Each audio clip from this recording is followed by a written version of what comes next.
Hi everyone! Today we're going to be making buñuelos. Buñuelos is a type of fried cheese bread from Colombia, which is normally eaten a lot during Christmas. So I have my ingredients ready, and I have my assistant ready, also all dressed up for Christmas. Thanks for everyone that voted on his choice of costume.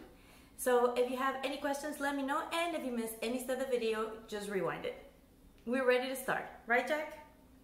Yes, we're ready to start. Just a note before we start, the recipe that I'm making makes a lot of buñuelos.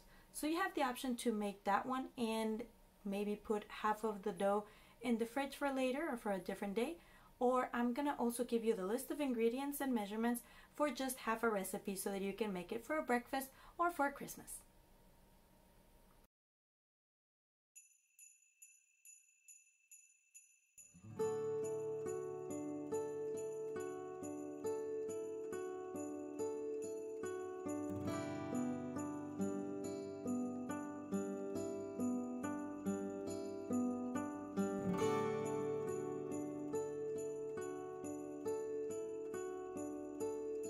So let's start making our full recipe. We're going to measure our cornstarch. I haven't labeled my container just yet, but it'll be done by next time. So we measure 2 cups of cornstarch for the full recipe, or 1 cup if you're doing just half of it.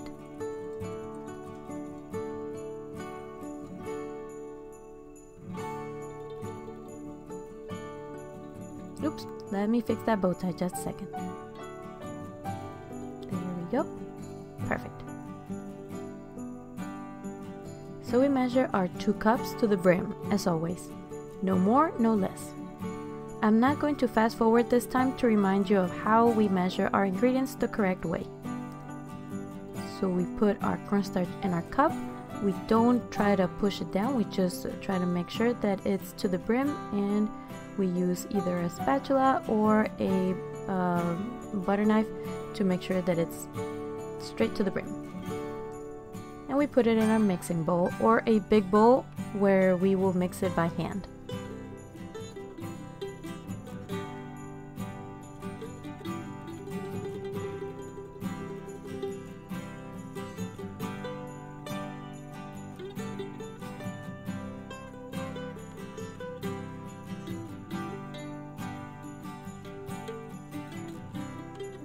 And 2 cups.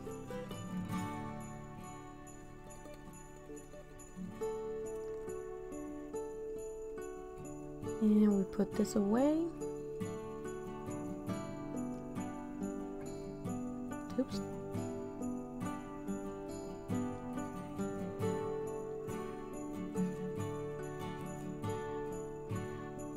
And our next ingredient is the Cotija cheese. I have 2 bags of 16 ounces each, which makes our 4 cups of cheese. 1 would be enough if you're doing half the recipe.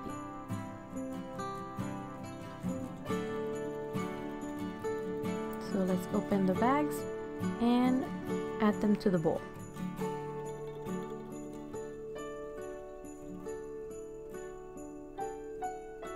"16 ounces is 2 cups. So here you go, 2 cups.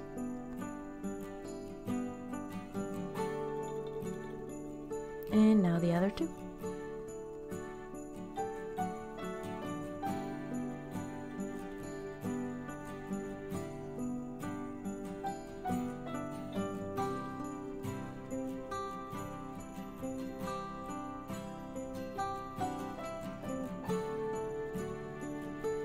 Now we add our 5 eggs for the full recipe, or 3 if we're doing half. We open them up and clean the shells with our thumb. Let me remove this to make it easier. So we open our egg and we clean the shells with our thumbs.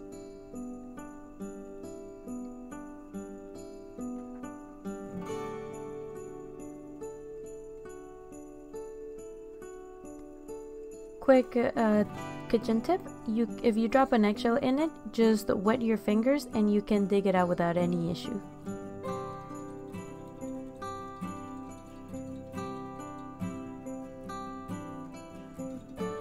There we go, 5 eggs. Now we're gonna measure our 3/4 teaspoon of baking soda. Nope, not 1 teaspoon. 3/4 teaspoon. So that means 1/2 and 1/4. Here we go. 1/2 and 1/4 will make 3/4 teaspoon of baking soda for the full recipe. If we are doing half a recipe, this is the moment that we would use 1 teaspoon of baking powder instead of baking soda. So we measure our 1/2 teaspoon and 1/4 teaspoon for the 3/4.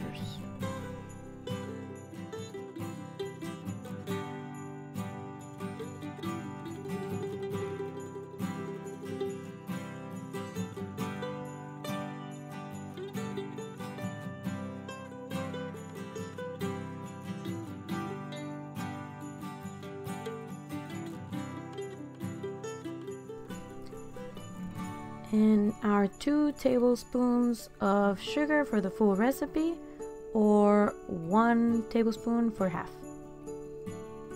1 tablespoon here, so we are gonna do 2 tablespoons of sugar.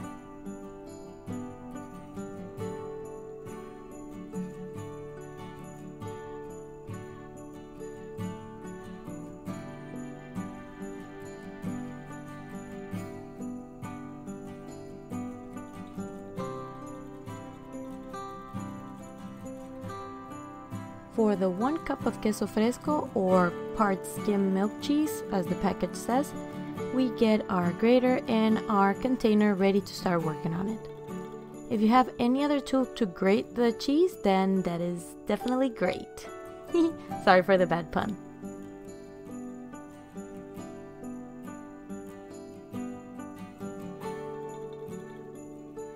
Okay, our queso fresco normally is a little bit spongy and more moist than the other types of cheese, so I'm going to start grating it.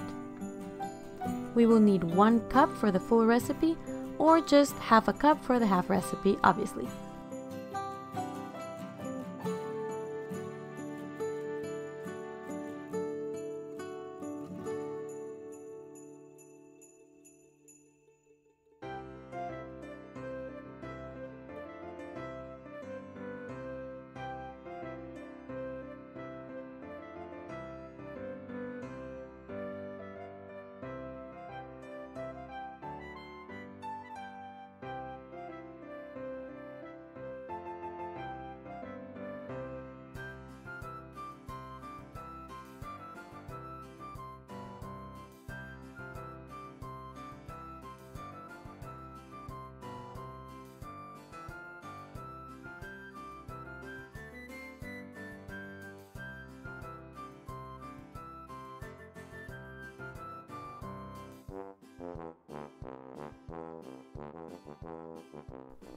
Okay, so let me brush it off my grater to make sure I have all the cheese in my container as much as possible before we measure our 1 cup.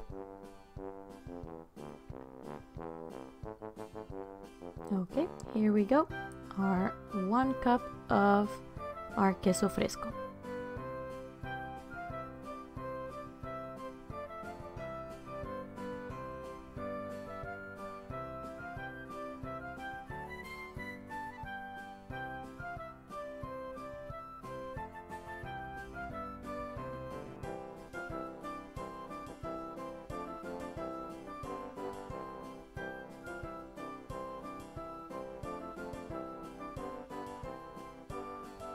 And keep in mind, I'm not pushing the cheese in, I'm just making sure that it covers the entire cup to the brim.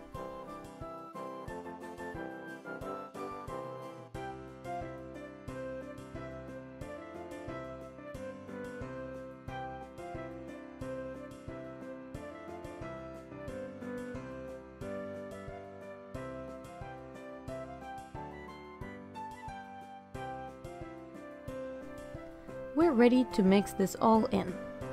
So I will be risking my mixer for a few seconds, thinking that it will actually survive, before I realized that this was a bad idea. So if you're doing half the recipe, the mixer should be just fine without being overworked. If not, you can mix it in manually for either full recipe or half a recipe if you don't have a mixer.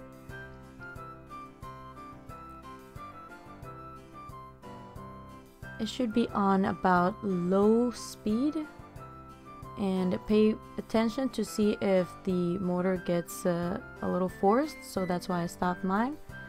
If you notice that the mix feels too dry, add some milk.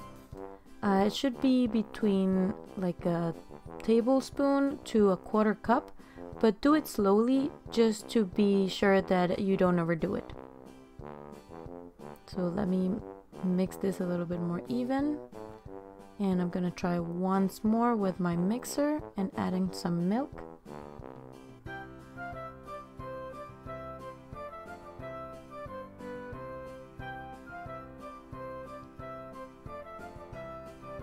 Here we go. This is too dry, so we are gonna add some milk. Just a little bit. So about a tablespoon. And let me whisk my mixer once more.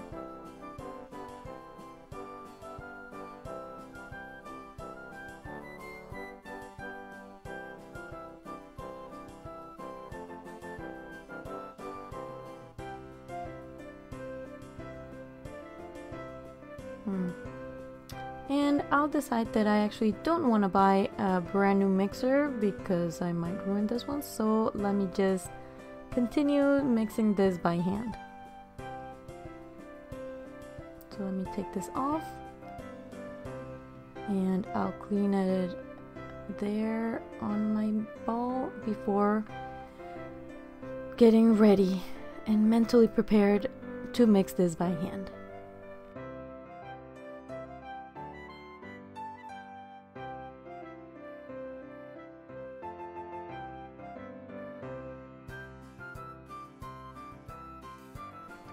Jack really loves the smell of cheese.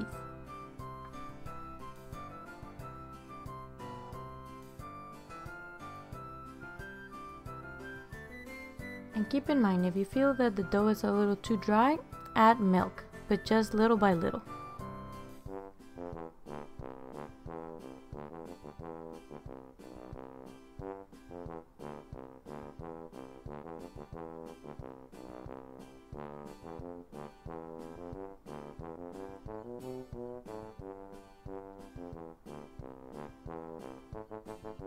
Once you start feeling that the dough is a bit more compact and soft, we will be ready to start our buñuelos.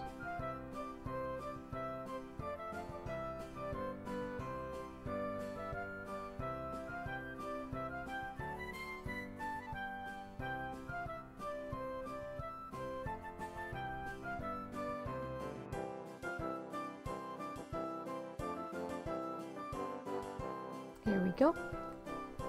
So now it feels a little bit more compact. You can see this. Here it's the dough. This is pretty much how it should be looking. Let me show you a little bit closer. See how it is easy to mold and it's soft.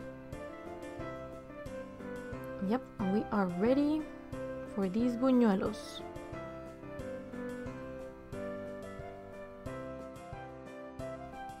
So let's start getting our oil going. In a cooking pot or deep frying pan, we will be pouring our oil. Just about enough to have a depth of 2.5 inches approximately.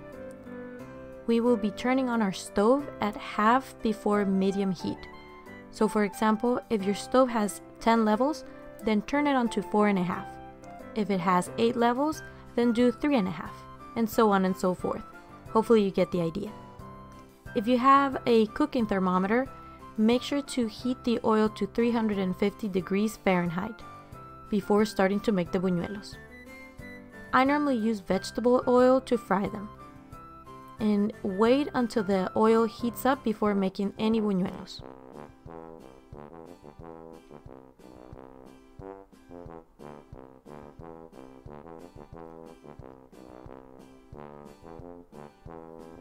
Once it starts heating up, get your container lined with some paper towels where you'll be placing the freshly made buñuelos. You may test how hot the oil is getting by dropping a pebble-sized buñuelo in it and see how long it takes it to float. Here's my dough, and I'm gonna make a little tiny buñuelo to drop in now that I feel that the oil is hot.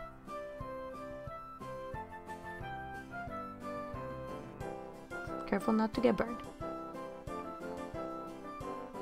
It is extremely important that you do not make the buñuelo balls in advance. You have to make each one and place the recently made ball in the hot oil immediately. So you grab it and you make it a little ball and drop it in the pot. The reason why it is very important to do this is because the cornstarch will start drying the dough, and if you make the balls in advance and then drop them in the hot oil, they will explode. And this is not a joke. They do explode, and you run the risk of getting seriously burned. So each ball that you make, ball that goes in the pot. Be careful dropping them in though. You don't want the splatter to also burn you. The buñuelos start cooking at the bottom, and as it cooks, it floats to the top and it rotates itself to cook evenly. There are certain ways to know if your oil is too hot or too cold. If you see that the buñuelos start to develop little tumors or buñuelo hernias, your oil might be too cold. So it'll drench the buñuelo with oil and it'll push out little bits of dough. So it's like a little buñuelo with a tiny buñuelo attached to it. It doesn't ruin them, but it's not the appropriate way to cook them. So you see here the buñuelos that I already have making.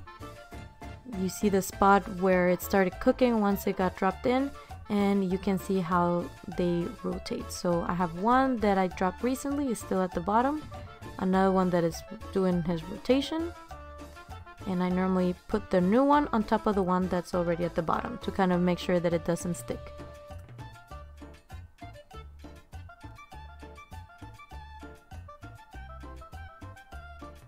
Always make sure that the buñuelos have space to rotate themselves. Don't overcrowd the pot of buñuelos.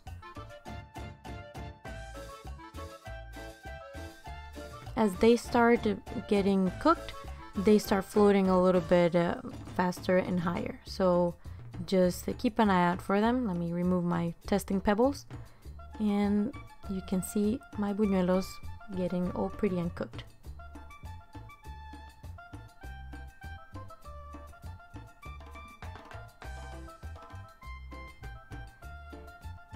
Once you start seeing that they get very crispy and floaty and golden brown, you can take them out and put them in your paper towel lined container and give it a look, because if you see that you placed a perfectly brown buñuelo in the pan but then it starts getting all wrinkly, it might be that it's raw inside, so that also can be that your oil is too hot.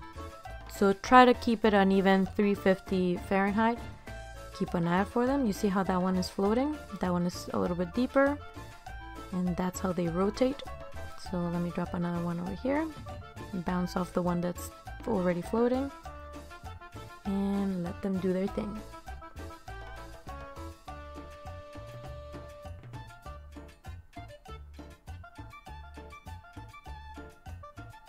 And you can make them in different sizes. This is kind of like the standard size for buñuelos. You can make them a little bit smaller, or you can make them like big buñuelos. Just always keep in mind that they have to be able to float in the oil so that they can do the rotation in a normal way. And keep them doing their little frying rotations.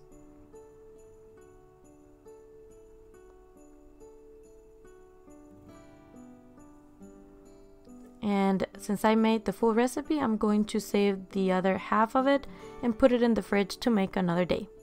So here is my golden brown buñuelo, and I take them out, and you see how they are getting golden and brown floating to the top. There we go. Make sure that they all look very even. And not let them burn.